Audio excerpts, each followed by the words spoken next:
all of the posts will have the development URL inside of their GUIDs. This is something that you want to replace when you migrate content.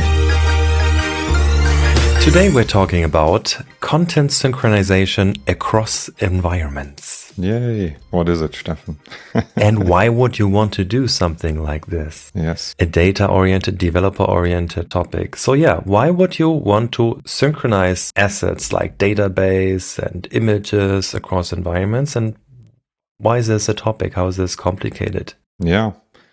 So I guess we've talked about this in an earlier episode, how we have different environments, right? A local environment, a dev environment, sometimes a staging environment, and then the production environment. And sometimes you just need to like synchronize the content. And with content, I mean like content that was uploaded or edited by the user. So that is like database or uploaded files, assets. Between or across these different environments. And the most obvious one is, I guess, when something has changed on production and you get like a bug report that something's not working correctly, then you need to reproduce this bug on your local environment or the dev environment, right? And in order to do so, a lot of the times, this has to do with content. And then you need to like copy the content that has been edited or added on the production server back to your development environment, staging environment, or local environment. So that is like an ongoing thing that needs to be done. And of course, also like initially, like when you prepare content on a development environment and then you want to go live, in this case, you don't want to ask the client to add all this content again on the production environment. So in these cases, there's also like a migration or a synchronization of content. Yeah. And one more I would like to add is like during the development stage, because when you are working with multiple people in a team on the same website, you start to create demo content at least, right? And you want to make sure also that other team members have access to that same content. You don't have to have that, but if you don't have that, it gets rather messy. Right? Mm-hmm. Because everyone has their own version, and then you might have another version on a server that is different from the local version. Yeah. So there are quite a few advantages of seeing the same thing on your dev environment, on your test and local environment, than on the live server. Yes. And the thing is, like in WordPress, as we've mentioned now a couple of times, but just to recap, like there are basically two main sources of user-generated content. And this is like stuff that is in the database, and then it's files that are in the uploads folder. And these need to be kept in sync. And with WordPress, there's also like one special thing that in the database, you like have a lot of times the URL, like at least, or the domain of the WordPress installation where you added content inside of the database. So may it be as like a site or home URL, or in the GUIDs of posts. And you usually want to replace these strings or these domains as well when you migrate stuff. So this was in the past. This has been a bigger issue, I think, because WordPress also stores serialized data, like with the PHP serialization things. And then if you, for example, have an array, like in the metadata that is saved when you serialize something, and you have a string inside of an array, then the length of the string is also saved inside of the serialized object. So that actually led to WordPress having issues with people just replacing strings in the database, and then like different tools like were used in the past to actually do this search and replace functionality. Yeah. So that means when you have your local environment, for example, or the dev environment, and you edit all the content, then all of the posts will have the development URL inside of their GUIDs. And this is like something that you want to replace when you migrate content from development to production, when you do like the initial deployment. And and then like there are different tools that help you do these kind of things, right? Migrating database as well as content, and like lots of plugins that either help you just to search and replace stuff or do like entire migrations, even like copy not only the user generated files, but also theme files, plugin files, and WordPress core files.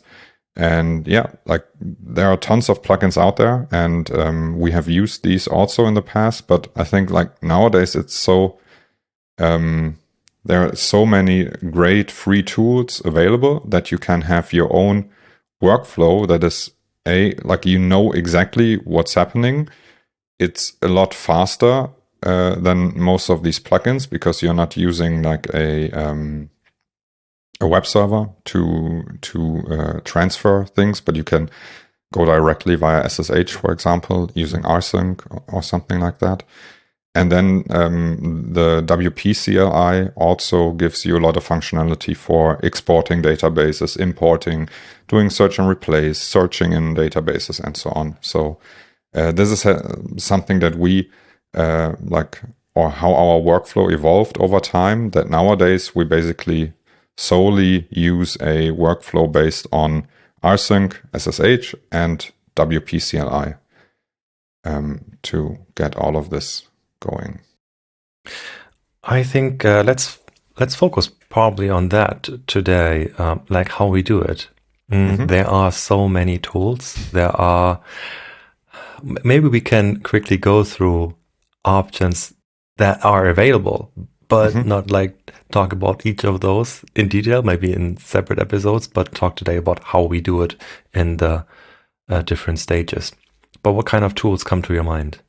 Well, one of the first premium plugins that we used besides ACF was WP Migrate DB Pro, which interestingly is also now part of WP Engine as well as ACF, right? And it was acquired like it was always like a Delicious Brains plugin.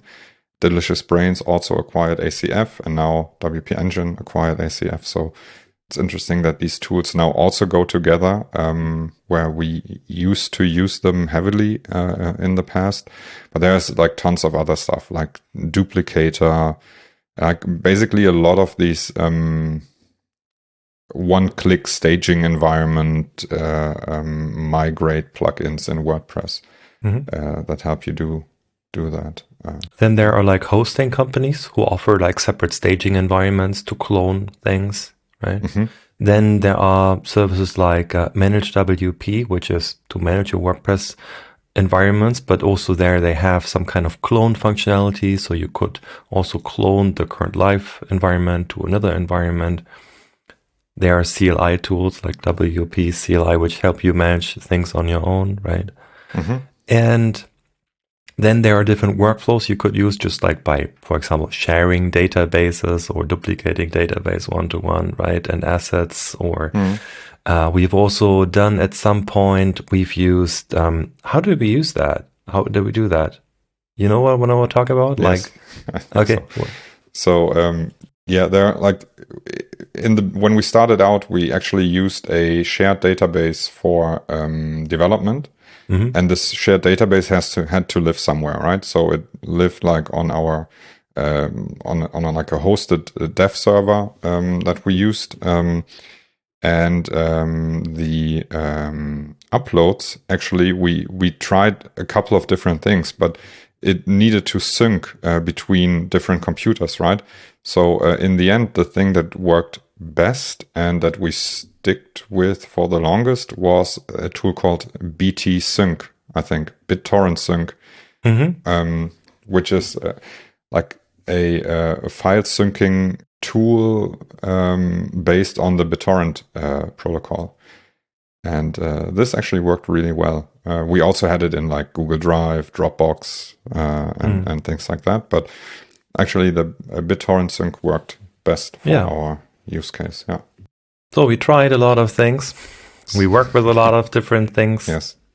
What did we end up for now? It's probably not going to be forever, but how do we do it right now? Let's start first with the development workflow, then go through to the migration to production, and then to how do we sync back data from production. Yeah. So basically, we first set up a development server that is like also a public server, where we have, which is our source of truth. So I think we talk in depth about this in our earlier episode about the different environments. From there we clone to a local installation. Like we clone the database and we also clone the assets from development to our local environments. The reason why we're doing that now is because of speed reasons. Because having your database in like away from your web server, if you don't have like a really fast internet connection, actually gives you a certain lag, and things take a lot longer then. So we sync these changes via, as I said, via rsync. We sync the uploads to our local hard disk, and the database we sync via WP CLI. So actually we have these environments set up in our WP CLI YAML file so that we can just do WP add development or the environment name, and then we say export or DB export for exporting the database. Then we pipe that directly through to our local installation and just say WP import and then the piped output. So in this case, this is like unminified. So for large databases, this can take a while if you have a slow internet connection. And you could theoretically also add like a compression in between. But this would be a little bit more complicated because you'd had to do the export on the external server, like on the dev server, then export it, pipe it through gzip, then copy it via SCP, and then uncompress it, like decompress it, and then import it. And after we import it, we replace the strings in the database from like our dev URL to the local development URL. And this is like, we have this run file, we call it. So it's a file that is actually called run in all of our projects, so that you can just with like /run or say /run clone. And cloning just means cloning from development to your local environment. This executes all these commands, and then you have a clean copy from the development server on your local machine. Right, because like we're not syncing it like in both directions typically, but only clone it from the development server to our local environments. And I think that is a very deliberate choice that we made with a big advantage. And that is that we can always rely on the development server having kind of the same state and having the same clean slate for everyone developing on a website like together. So they can always clone the current version and they don't push like maybe an outdated or changed version, because what you want to do when developing is sometimes you want to try out things on your local installation, and you need to add data and fields to the database already, or even content that, but the code isn't there yet, right? The code isn't pushed yet to a repo or deployed anywhere. And this would provide conflicts. Like, in fact, we had these conflicts. We had a similar approach where we sync things, or I had like the central database updating in real time, and we had these issues, these conflicts. But additionally, for me, it's a huge feature, not even a bug or a downside, but it's a huge feature. Also knowing that in my local environment, I can try out as much as I want. I can even like install plugins that would spam my database and all that kind of stuff. And by just running this clone command, I know all that stuff is gone. It's like literally erased from the database. I have again the clean slate from the diff environment, and I don't need to worry as much about a clean database setup during development. Yeah, totally. Like whenever you work on ACF fields and you rename them, like you don't even see how much you litter kind of the post meta fields, right? So you might create something that never gets deleted and stays then in the database forever and things like that.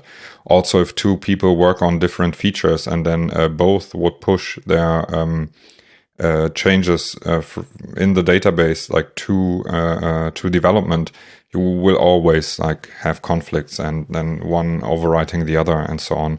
So while this seems like it adds a little bit of extra work, which it does, because once you're done and once you've deployed something or merged your feature into the master branch, deployed it to development, then you have to enter the content, like demo content or content that you want others to have.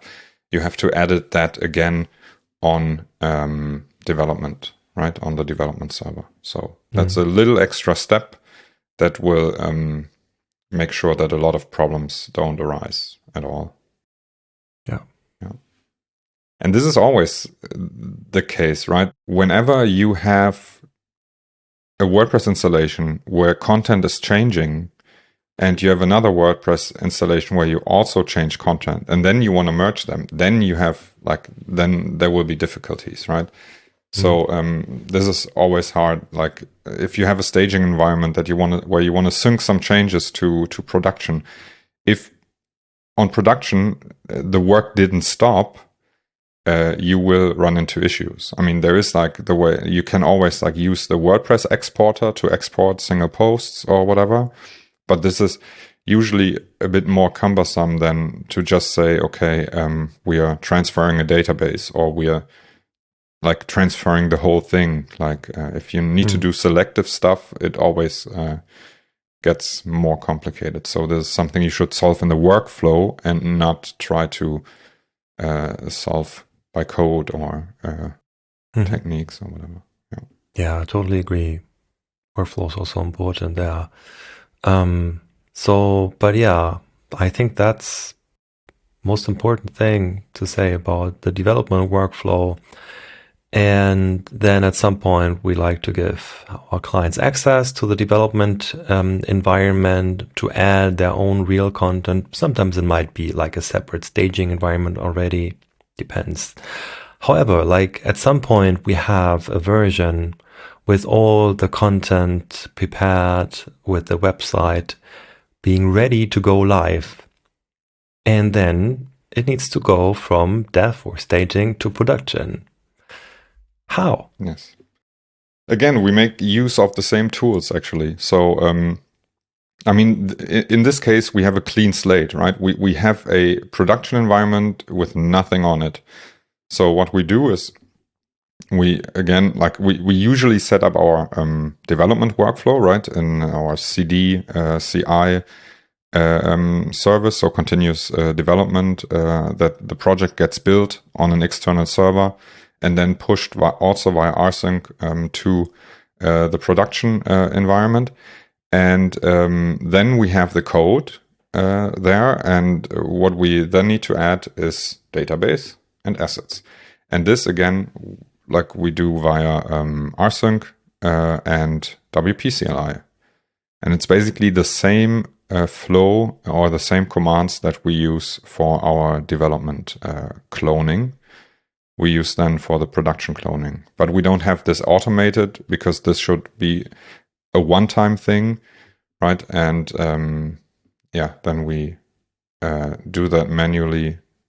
And then we usually block the dev or staging environment for the clients, because again, then you have a production environment. Maybe some clients or some people will edit content there.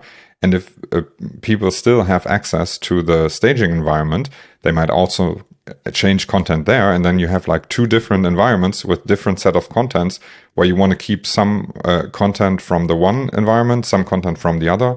And this always leads to issues. So best block completely the dev or staging environment and let the client enter content on production. Absolutely. You should always do that, just because it's so easy to forget about it, and you don't want people to re-edit their content on another environment and have conflicts there.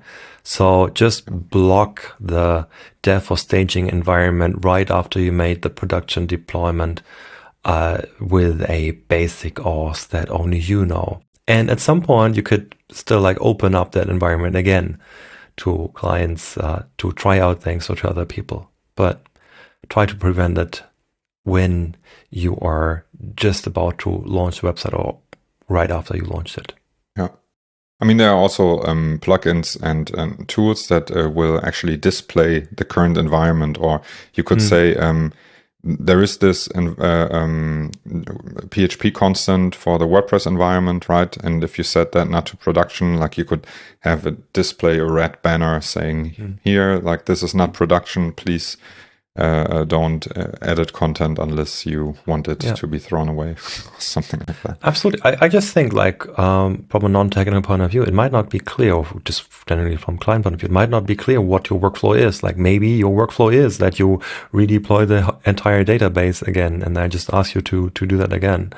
It might not have been 100% clear that, no, that's not the way to go. Like our way to go is, once we have made that initial migration deployment of data, we are not syncing back, but you're working directly on production, with very rare exceptions on having a separate staging environment that does get synced and transferred and whatsoever. But we elaborate on that, or we have elaborated on that in another episode about staging environments and so on.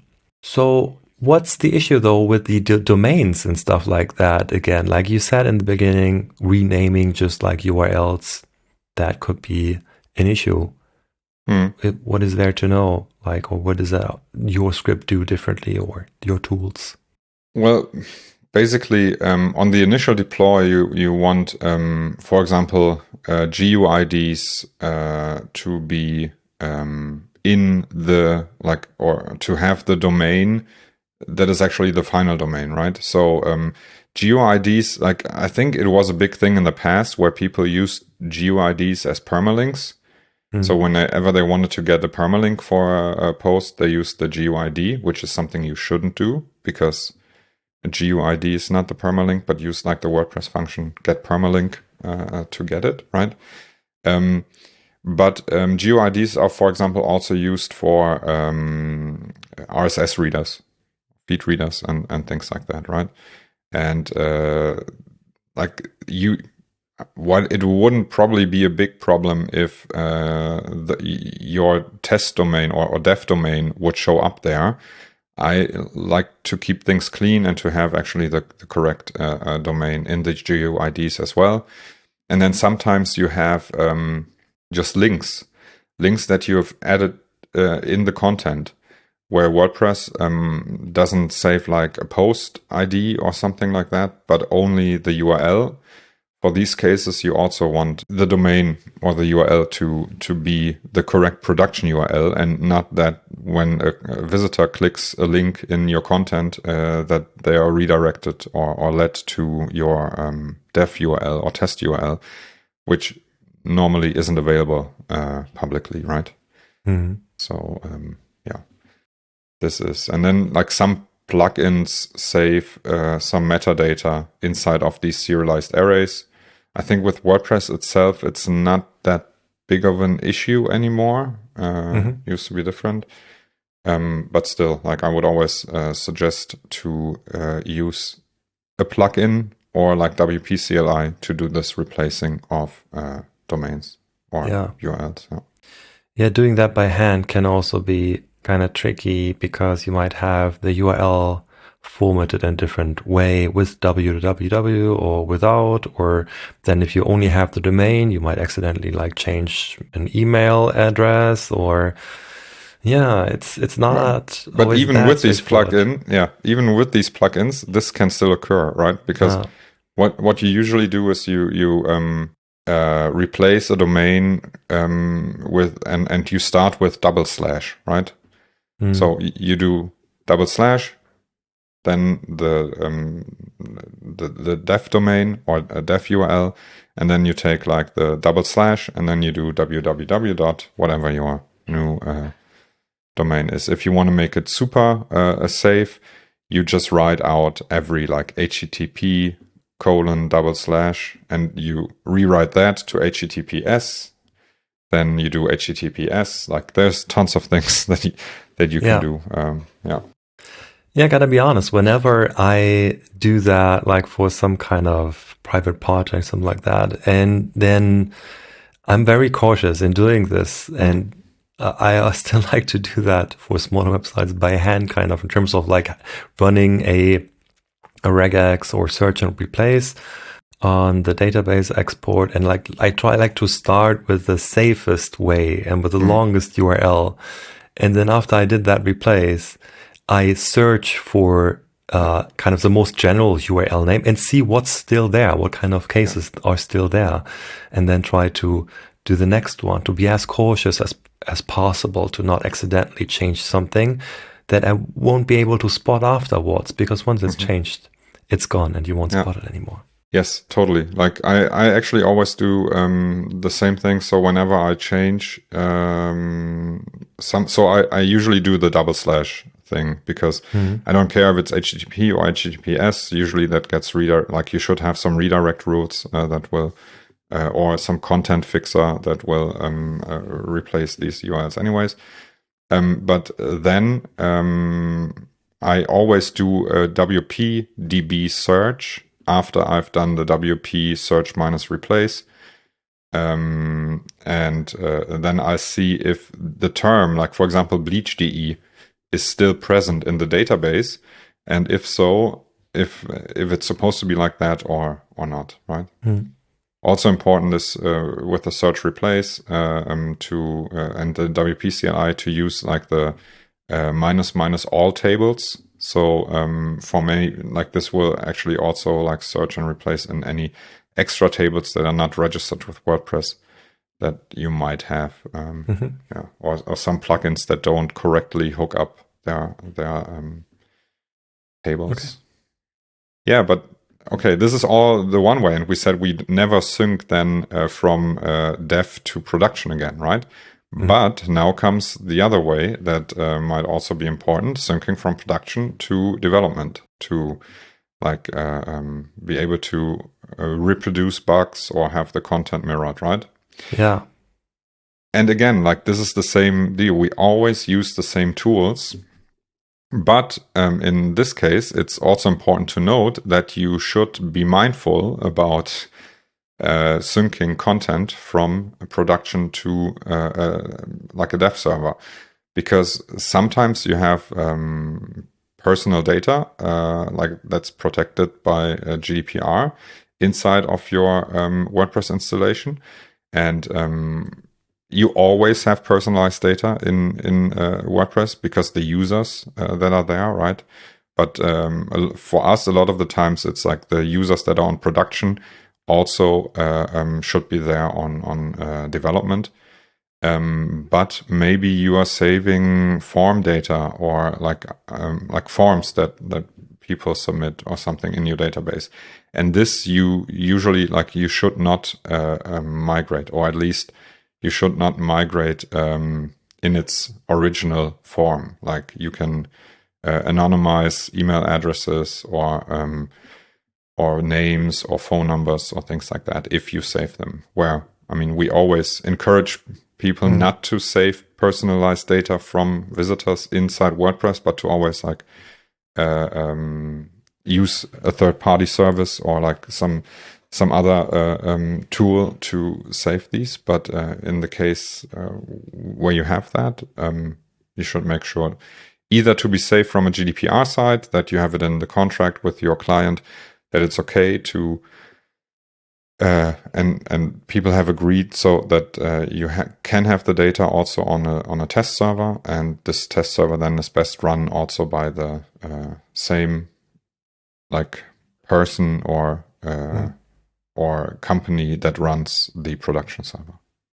Yeah, but also if you do have the allowance to do that, it's still a better practice to not do that, because once it's on the dev environment, then again it gets cloned to the local environments and then it's spread over computers, and you want to minimize spreading, saving personal data, personal information.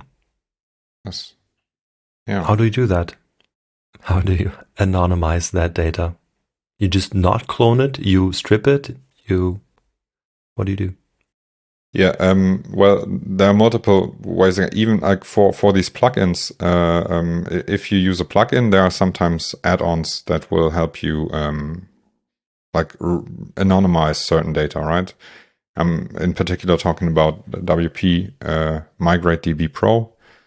But if you do it manually, you also need to use the WP CLI in that case to replace things in your WordPress installation or in your database. You can either sometimes it's possible to do it with a single command, right? So you do you use the WPDB command maybe to have an update SQL clause in it, like and this would be, for example, you could say every email address you replace with user ID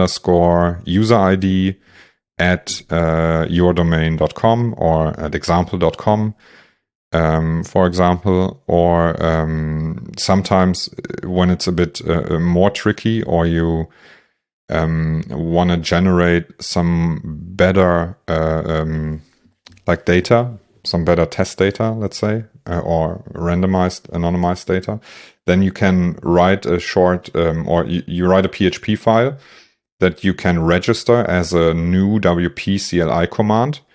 And in that you can, for example, use a library like Faker to generate names and email addresses that are random, or even images or things like that, right?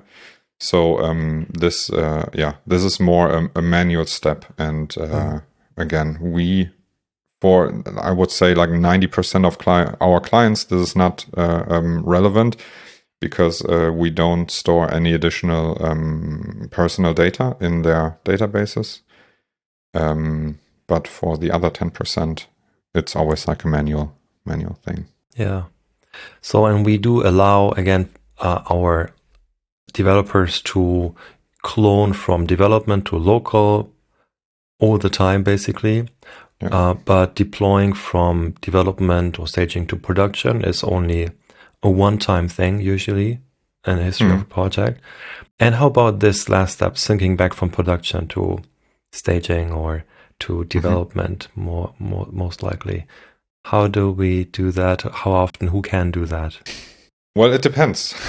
Again, like in mostly it's this is not something that we set up for every project, right? So if there are like single occurrences where you do that, then it's like a manual thing that somebody with access to the production server will do this migration. And the nice thing, again, as you said, once it's on development, all of our employees can sync it again. So if somebody's working on a bug, then the person who has access to production just needs to do the cloning once, and then everyone can have the production snapshot, kind of. Yeah. And for projects where we do this on a regular basis, we usually set up a task in our CI service.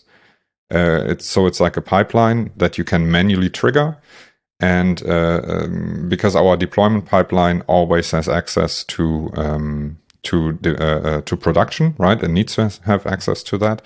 And then we give this service also access to our development server. And then we can say, okay, clone the content now. Then it runs through all of the commands that we would otherwise do manually. And then development is up to date. So, great. Yeah. And we could also say this should be done every day or like whatever, but usually it's like a manual trigger. Manual trigger, and doesn't happen that often. Yeah. Is there anything else? Yeah, just one more thing that like have or needing a database and assets to run a WordPress environment or a WordPress instance is one of the, let's say, downsides in a development workflow, right? Because if you have just a purely static website where all of the content is inside of a Git repo, in these cases, you can easily spin up environments for testing. And you can just run, have maybe for every branch that you have, you get like an environment that you can test out in a browser, right? That is hosted externally as well. So if you want to have something like that, and also with WordPress being able to run like inside of the browser now and so on.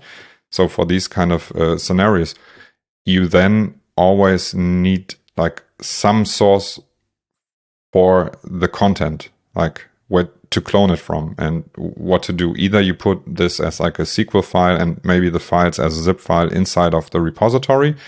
I've seen that before. I'm not a big fan of that because it makes the repo unnecessarily large. But you could have like an external server that just acts as like an artifact server for these database and asset files where you could then clone that. So this is something that will be really interesting, I think, in the future to find solutions how to get this best integrated in this automized workflow where you kind of don't need a local dev environment maybe anymore because you can do everything in the browser and so on. But yeah. So yeah, we're running with this approach for years already, but let's see when we will revise this. I think especially the WordPress and the browser stuff and so on looks to be very exciting and might have an impact on the possibilities of testing, deploying code, and change the need for cloning database and assets or approaching that differently. Yeah, exactly. Good.